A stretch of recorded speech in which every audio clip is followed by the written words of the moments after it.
Lisa Grant walked through the long metal corridors of Nexus Station. Her boots made soft clicking sounds on the polished floor.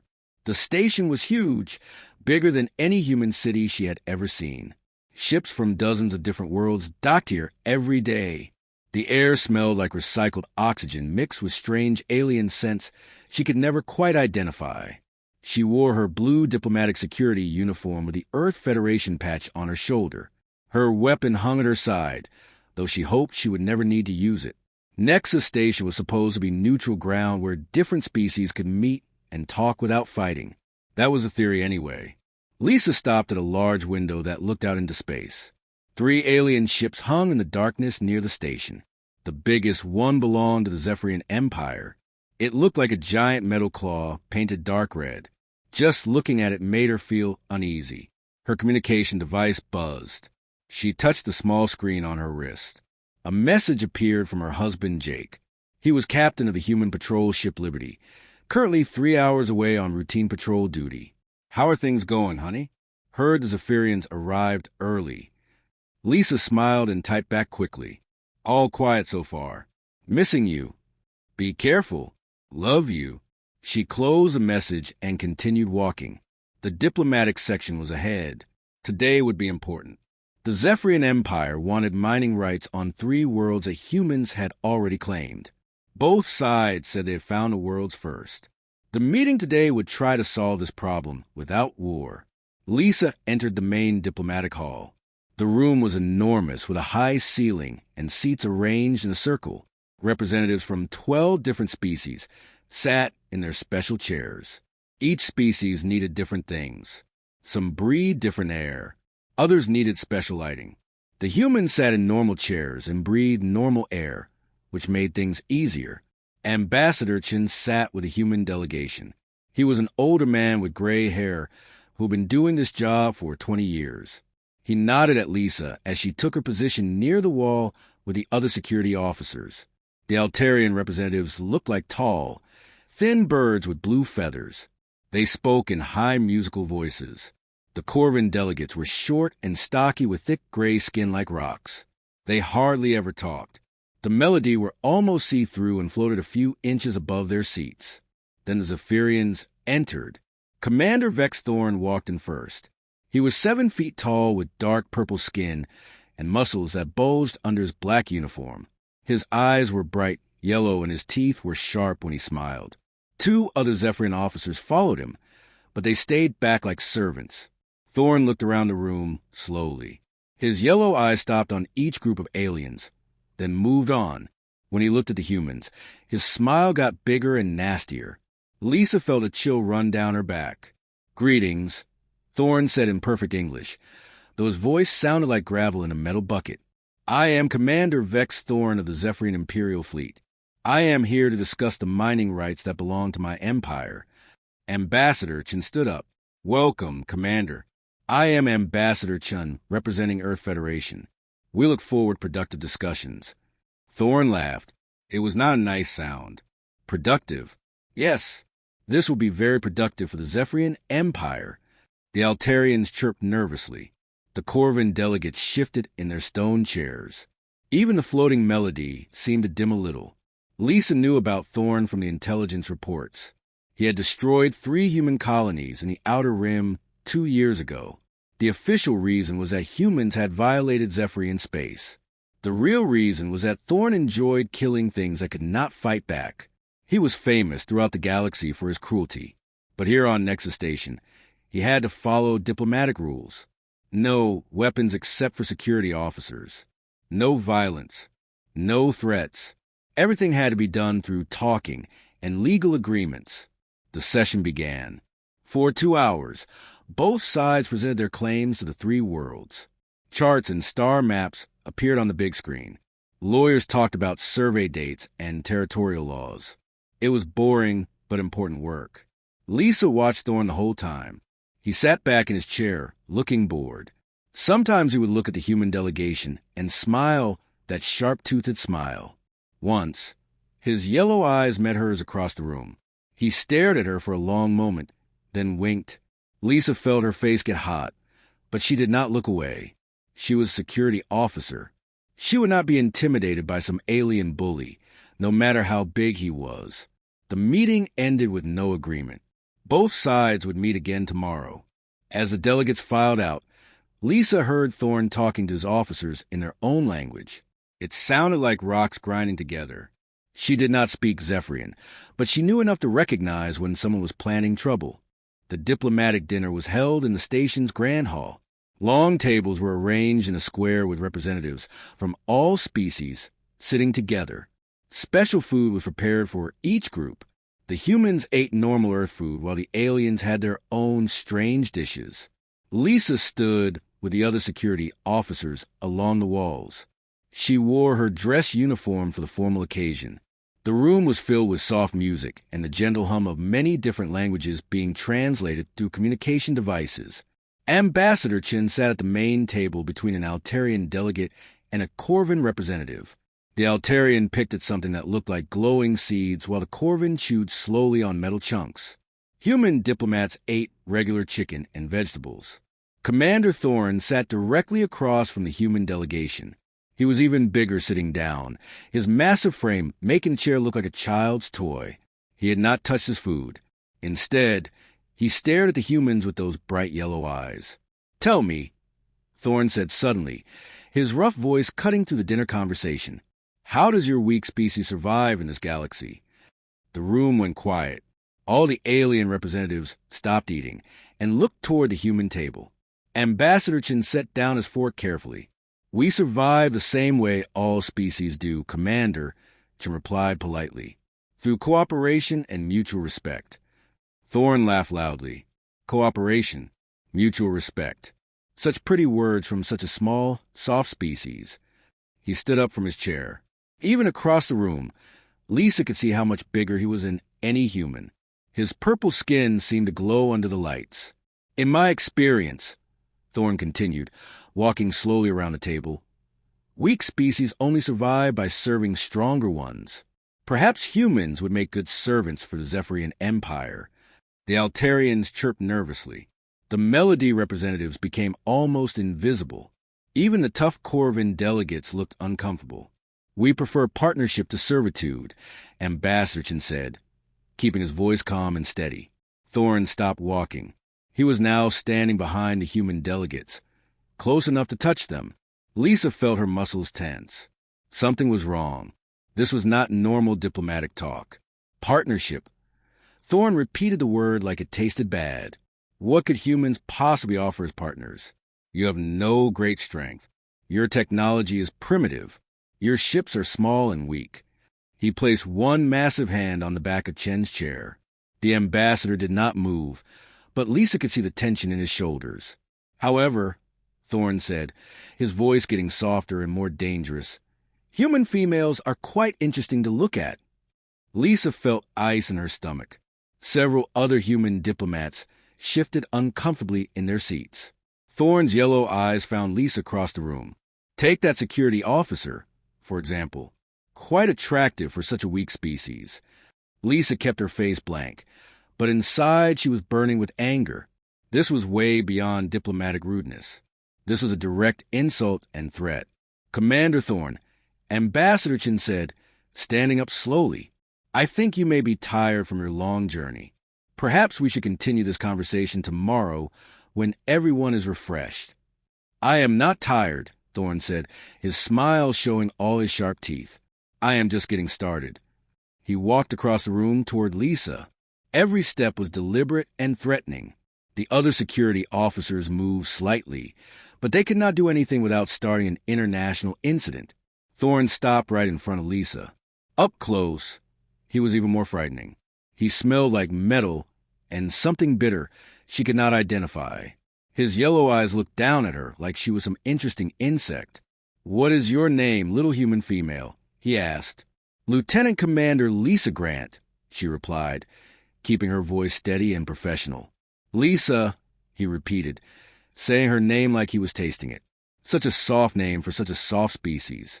"Tell me, Lisa, do you know what Zephyrian warriors do with attractive females from conquered worlds?" Lisa felt her face get hot, but not from embarrassment. She was angry now, really angry, but she was also a professional. She would not give this alien bully the satisfaction of losing her temper. "I know what happens to bullies who threaten diplomatic personnel on neutral stations," she said quietly. Thorne laughed again, but this time it sounded more like a growl. "Threat? I make no threats, little Lisa. I simply make observations and promises." He reached out with one massive hand, as if to touch her face. Lisa did not move, but her hand moved closer to her weapon.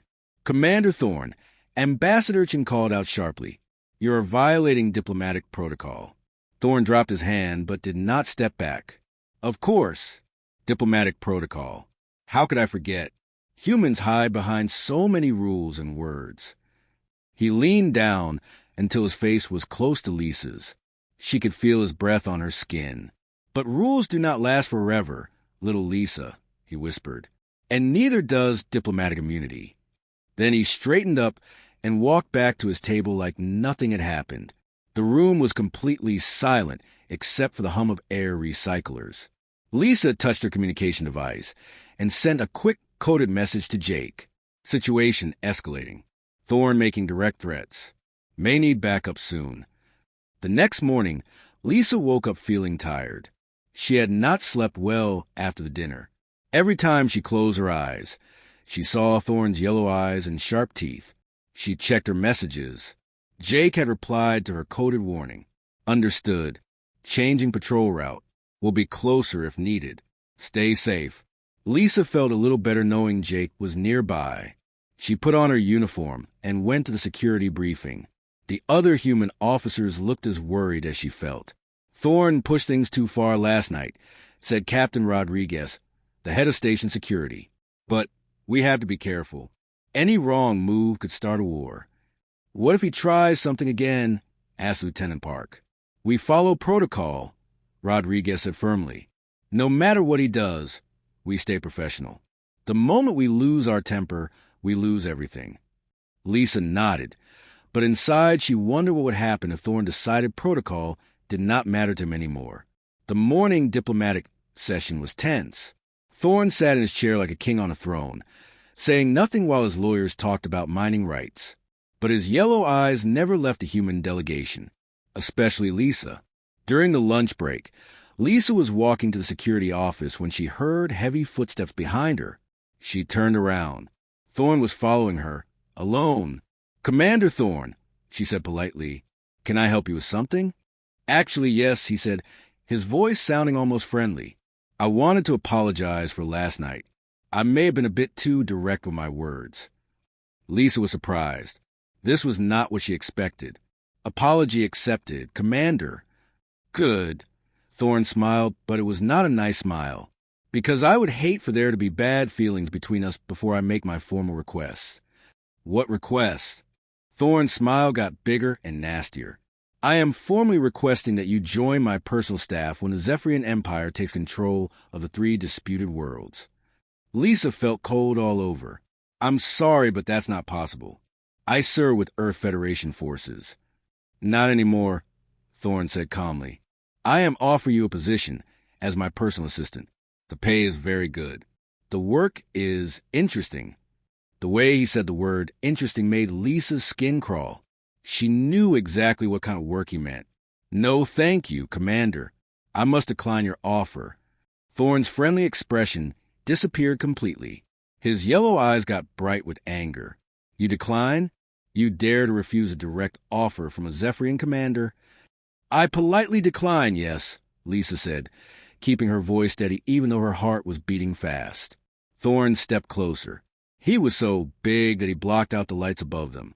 "Do you know what happens to females who insult Zephyrian honor?" "Commander, you are making threats against a diplomatic officer on a neutral station. This violates every treaty in the galaxy." "Treaties," Thorne spat. "More human words and rules. But there is one rule that goes back thousands of years. One rule that even humans must respect."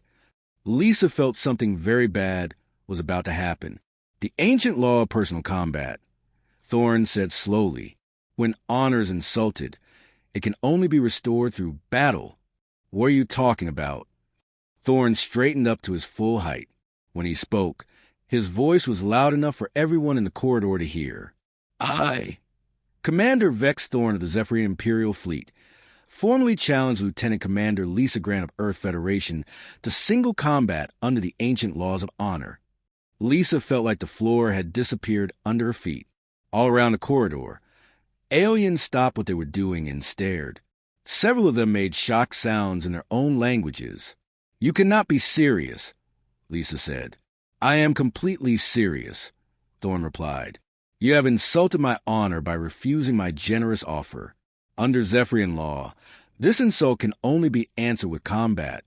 An Altarian delegate nearby started chirping rapidly into her communication device. A Corvin representative shook his heavy head sadly. The Melody delegates became almost invisible with worry. The old combat laws are still recognized by the Galactic Treaty Organization. Thorn continued. Article 847, Section 12. You can look it up. Lisa knew he was right. The old laws were stupid and unfair, but they were still legal. Some species held on to their ancient traditions, even in modern times. "I need time to consult with my superiors," Lisa said. "Of course," Thorn said, his nasty smile returning. "You have 24 hours to accept the challenge. If you refuse, you'll be declared without honor under galactic law. Your career will be over. Your family will be shamed." He leaned down close to her ear. "But if you accept," he whispered, "I promise to make your death quick and clean. It is more mercy than most humans deserve." Then he turned and walked away, leaving Lisa standing alone in the corridor while aliens whispered all around her. She touched her communication device with shaking fingers and sent an emergency message to Jake. "Need help now. Thorn has challenged me to single combat. Have 24 hours to decide. Legal under old treaties. Don't know what to do." Jake Morrison was studying star charts when Lisa's emergency message came through. He read it 3 times before the full meaning hit him. Then he was moving faster than he had ever moved in his life. "All hands, battle stations," he announced over the ship's communication system. "Set course for Nexus Station, maximum speed." His first officer, Lieutenant Hayes, looked confused. "Sir, is there an emergency at the station?" "Yes," Jake said grimly. "My wife is in trouble." While the Liberty raced toward Nexus Station, Jake locked himself in his cabin with every law book and treaty document in the ship's computer. He had 18 hours before Lisa's deadline. 18 hours to find a way to save her life. The ancient combat laws were clear and brutal. Once a formal challenge was issued, it could not be withdrawn. The challenged person had to fight or be declared without honor. Being declared without honor meant losing everything: job, citizenship, family respect. It was a fate worse than death for most species. But Jake kept reading. There had to be something. Some loophole or exception. The old laws were thousands of years old and covered hundreds of different situations. Then he found it. Article 847, Section 15. Family Substitution Clause. If the challenge party is unable to fight due to injury, illness, or other circumstances, a family member may stand in their place, provided they can demonstrate superior combat credentials. Jake read the section 5 more times. It was real. A family member could fight instead of the original target, but they had to prove they were better qualified for combat than the person who issued the challenge. Jake smiled for the first time since receiving Lisa's message. Thorn had made a mistake. He assumed humans were all equally weak. He did not know about Jake's military record. The Liberty arrived at Nexus Station 6 hours later. Jake docked quickly and headed straight for the diplomatic section. He carried a thick folder full of documents and legal papers. He found Lisa in the security office with Captain Rodriguez and several other officers. She looked tired and scared, but when she saw him, her face lit up with hope. "Jake, thank God you're here," she said, running into his arms. "I'm here, honey," he said, holding her tight. "And I have a plan." Captain Rodriguez looked skeptical. "With respect, Captain Morrison, this is a legal matter. Combat is the only option under the old laws." "You're right," Jake said. "Combat is the only option, but it doesn't have to be Lisa who fights." He opened his folder and spread papers across the table. Family Substitution Clause. Article 847, Section 15. I can fight in Lisa's place if I can prove superior combat credentials. Rodriguez picked up one of the documents and read it carefully. This could work, he said slowly. But you'll have to prove your qualifications to a panel of neutral judges. I can do that, Jake said confidently. An hour later, Jake stood before a panel of 5 judges from different alien species. Thorne sat at a table nearby, looking annoyed but not worried. He probably thought no human could match his combat record. State your name and military service, said the Altarian judge in her musical voice. Captain Jake Morrison, Earth Federation Navy. 15 years active service. Jake began reading from his service record. Graduated top of class from advanced combat training. Served 3 tours in the Human Centauri War. Specialist in close quarters combat and tactical assault. The judges listened politely, but Jake could see they were not impressed yet. He continued. Single-handedly defended Research Station Alpha against 12 pirate raiders. Received the Solar Cross for valor. Led the assault team that captured the pirate stronghold on Titan Base. Now the judges were paying more attention. The Corvin judge leaned forward with interest. Personal combat record. Jake continued. 47 confirmed victories in single combat, including victories against Centauri warriors, pirate champions, and 3 different alien species. Thorne's confident smile was starting to fade. Most recent combat experience, Jake said, looking directly at Thorne. Last month, single combat victory against a Zephyrian raider captain who attacked a human merchant vessel. The room went completely silent. Thorne's yellow eyes widened with surprise. You defeated a Zephyrian warrior? The lead judge asked. Yes, sir. Captain Kex Vorn of the Zephyrian raider fleet. The fight lasted 11 minutes. I have the official combat recording if you want to see it. Jake pulled out a data chip and placed it on the table. The judges looked at each other, then at Thorne, who was no longer smiling at all. Commander Thorne, the Altarian judge said, what is your response to these credentials? Thorne stood up slowly. Jake could see the alien was thinking hard, probably wondering if he had made a terrible mistake. I do not recognize as humans claim victories, Thorne said finally. Humans are weak. They cannot defeat true warriors. The recordings and documents are certified by the Galactic Combat Registry, Jake replied calmly. They are completely legal and accurate. The judges spent 10 minutes reviewing Jake's documents and combat recordings. Finally, the lead judge spoke. The credentials are accepted. Captain Morrison has demonstrated superior combat experience and training. Under Article 847, Section 15, he is qualified to stand as substitute for Lieutenant Commander Grant. Thorne's face turned darker purple with rage. This is a trick, a deception. No, Commander, the judge replied. This is the law. The same law you invoked when you issued your challenge. Jake stood up and looked directly at Thorne. I accept the challenge in place of my wife. When do we fight? Thorne stared at him with hatred burning in his yellow eyes. Tomorrow at dawn, human, and I will make you regret ever being born. The combat arena on Nexus Station had not been used in over 2 years. It was a large circular room with high walls and bright lights. The floor was made of metal with a rough surface that would not be slippery during fighting. Representatives from 12 different species filled the viewing seats. Word had spread quickly through the station that a human was going to fight a Zephyrian commander in single combat. Most aliens had never seen such a thing before. Lisa sat in the front row with Ambassador Chun and Captain Rodriguez. She tried to look calm, but her hands were shaking. She had watched the combat recordings of Jake's previous fights. But Thorne was different. He was bigger and stronger than any opponent Jake had ever faced. Jake stood in the preparation room, putting on his combat gear. He had chosen traditional Zephyrian weapons for the fight, a long curved sword and a small shield. The weapons were heavy and awkward in his hands, but the rules said both fighters had to use the same equipment. You don't have to do this, Lisa had told him earlier. We can find another way. No, Jake had replied firmly. This ends here. I won't let that alien bully threaten my wife. Now, Jake walked into the arena. The crowd grew quiet as they saw him. He looked small compared to the massive arena, but he moved with confidence.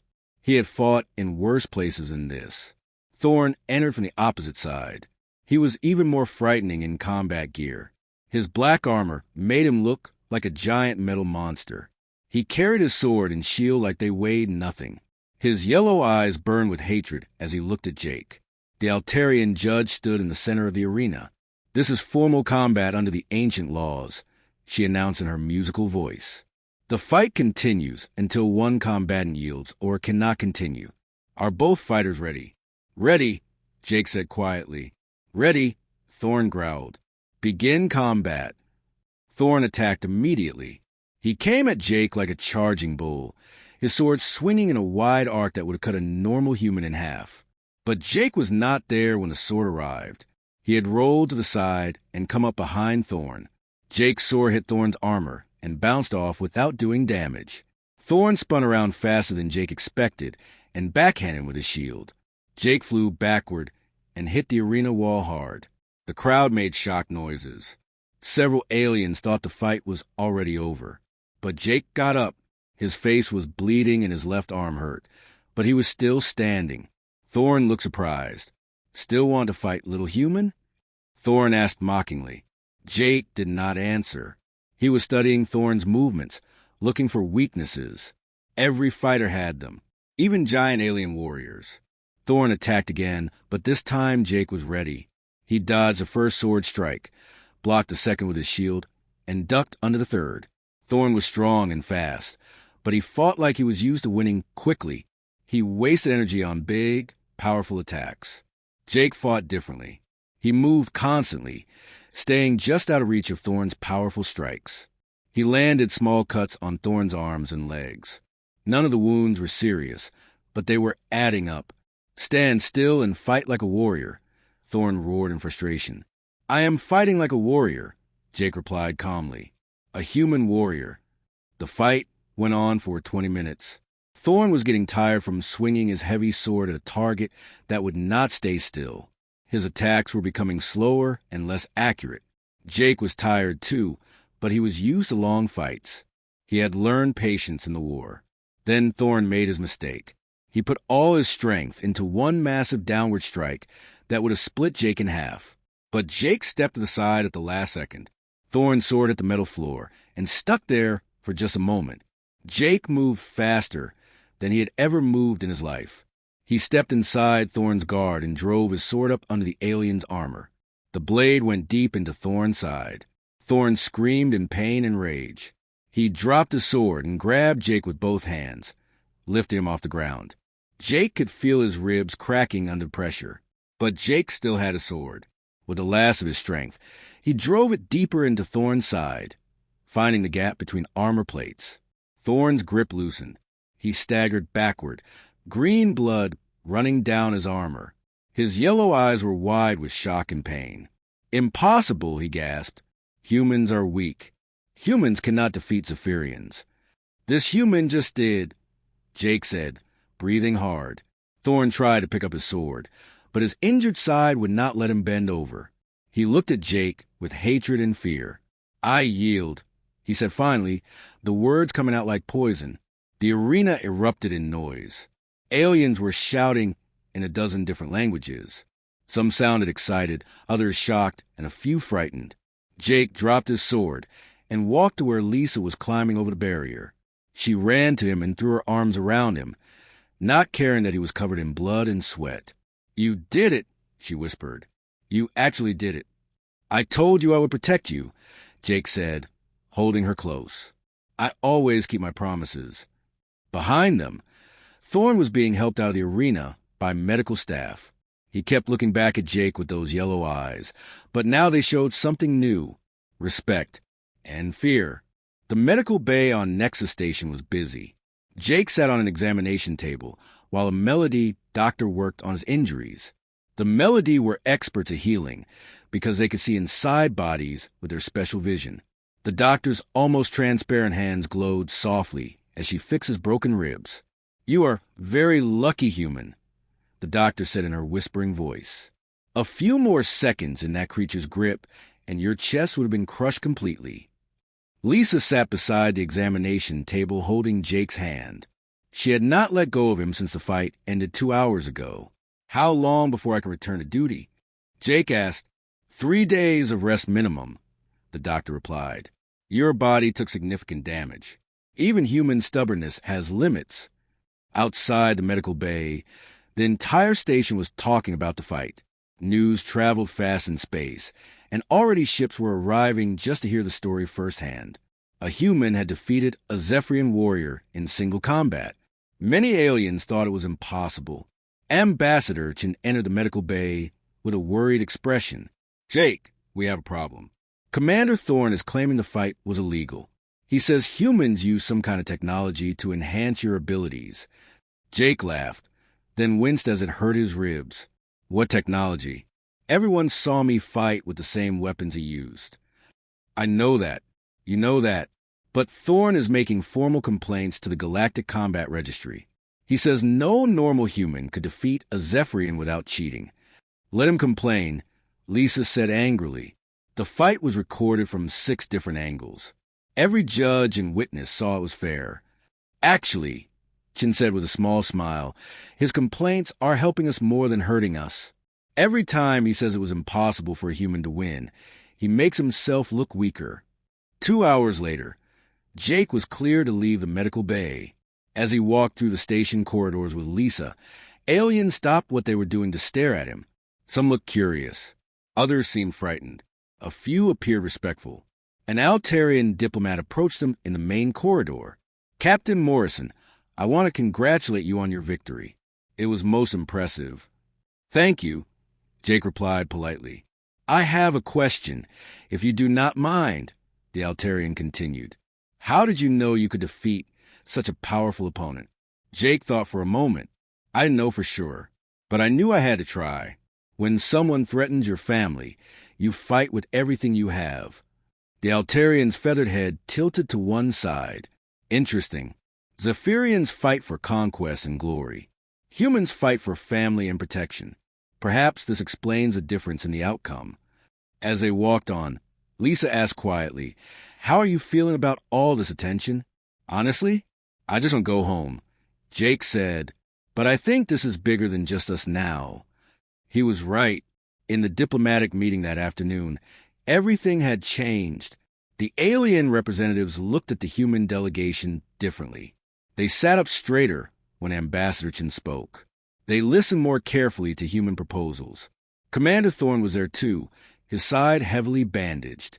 His yellow eyes were filled with hatred, but he said nothing during the entire meeting. His silence spoke louder than any words. The Corvin delegate, who had barely spoken to humans before, made a surprising announcement. The Corvin Republic would like to discuss a mining partnership with Earth Federation. We believe human determination and Corvin engineering could be very profitable together. The Altarian representative nodded her feathered head. The Altarian Council is also interested in closer ties with humanity. Your species has shown qualities we did not expect. Even the floating melody delegates seemed more solid and present when they spoke to humans. Only the Zephyrians remained hostile, but now they were outnumbered. The other species were no longer afraid to disagree with them. After the meeting, Jake and Lisa walked to the observation deck. Through the large windows, they could see ships from many different worlds. Some were leaving, carrying news of the fight to distant planets. Others were arriving, bringing new delegates who wanted to meet the humans who had defeated a Zephyrian champion. Do you think this changes everything? Lisa asked. Jake put his arm around her, careful of his still healing ribs. I think it changes how they see us. Before today, most aliens thought humans were just another weak species trying to survive in a dangerous galaxy. And now, they know we're still trying to survive, but we're not as weak as they thought. A communication alert sounded on Jake's device. He read the message and smiled. What is it? Lisa asked. Orders from Earth Command. They're sending 3 more patrol ships to this sector. Seems like our little fight has gotten some attention back home, too. As they watched, another ship appeared in the distance. It was long and sleek with the distinctive design of a Zephyrian cruiser, but instead of approaching the station, it kept its distance. Think they're planning something? Lisa asked. Maybe, Jake said, but they're being more careful now. Word is probably spreading through their fleet that humans aren't the easy targets they thought we were. Lisa leaned against his shoulder. I'm proud of you. You saved my life today. We're a team, Jake replied. You would have done the same for me. I would have tried, but I'm not sure I could have won against something that big and strong. Jake looked out at the stars through the observation window. That's the thing about being human. We don't always have to be the biggest or strongest. We just have to be smart enough to find a way to win. In the distance, more ships were approaching Nexus Station. The news was spreading across the galaxy, and everyone wanted to see the humans who had changed the rules of the game. 3 weeks after the fight, Jake and Lisa were back on their regular duties. Jake commanded the Liberty on patrol, while Lisa worked security at Nexus Station. But everything was different now. The story of a human captain who defeated a Zephyrian warrior had spread across the galaxy faster than light-speed communication. Every trade route, every colony, every military base knew about the fight. Some versions of the story were accurate. Others had grown bigger, with each telling. On the mining world of Kepler-7, human colonists reported that alien raiders who used to attack their settlements now avoided them completely. The raiders had heard that humans were dangerous fighters and decided to find easier targets elsewhere. 3 Corvin mining companies had signed partnership agreements with Earth Federation in the past 2 weeks. The Altarian Council had opened formal diplomatic relations for the first time in 50 years. Even some of the smaller alien species that had never spoken to humans before were sending messages of friendship. But the biggest change was in how human ships were treated in space.